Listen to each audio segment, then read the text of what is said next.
Bütün Azərbaycan xalqını salamlayıram. Gəncədə psixiatriya şöbəsinin müdürü Yaqut İlyasova.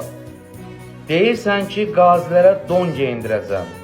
Yaqut İlyasova o donu birinci nəslində olan kişilərə geyindir. Gör, yaraşır ya yox. Çıxart Gəncənin çölünə.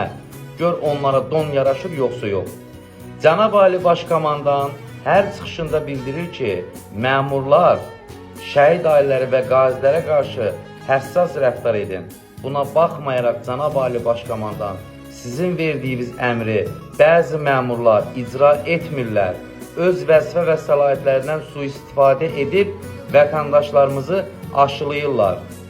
Mehriban xanım, siz bu barədə düşünürəm ki, çox dürüst, düzgün qərar verəcəksiniz. Diqqətinizə görə minnətdaram.